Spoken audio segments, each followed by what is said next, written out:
exercises that release the cerebrospinal fluid which is pushed against your pineal gland, the seventh chakra, and the third eye, which results in the release of an electrical charge. This release of charge expands the calcite crystals around the pineal gland to their limit and then brings them back to their original size.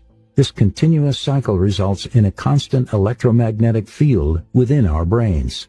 This release and contraction of the electromagnetic field creates a pulsating effect within our mind and body, bringing us one step closer to unleashing our energies. And what this is basically pointing to is that you've got a masculine principle, you've got a feminine principle. The pituitary gland is right at the optic chiasm. And then you've got the pineal gland, which is like a human anatomy, but the masculine form of it.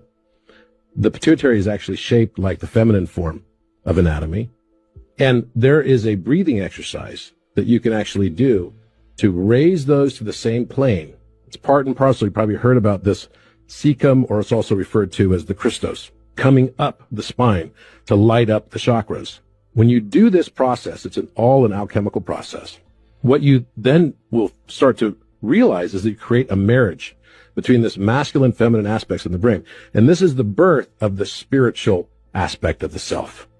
That's why it's also called the womb, not only the cave of Brahman, but it's shaped just like a womb. If you look at a view of it as a photograph, the thalamus is shaped just like the womb is shaped. And inside that, there's a little walnut-shaped thing that's right at the top, coming right up the Sushumna, right? So you've got the Ida Pingala, the masculine form, the feminine form, these two snakes creating the staff of Hermes. And right at the top of that is this thalamus. And this thalamus becomes a new entry doorway for the initiate to then be able to experience Shambhala. You'll find this across many, many different esoteric teachings.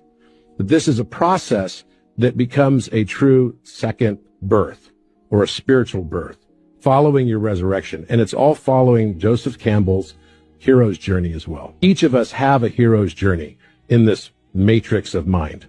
And that's why I do believe that it's all literally planned out because of cause and effect. We are experiencing a retrocausality in time on both directions. The future determines the past as much as the past determines the future. We've all seen this, right? We all experience things that are bad or horrific sometimes, and we can't have the opportunity to see the brighter perspective that maybe this is a good thing that's happening. We think it's a bad thing. But with the perspective of time, sometimes the polarity of that experience shifts to the positive.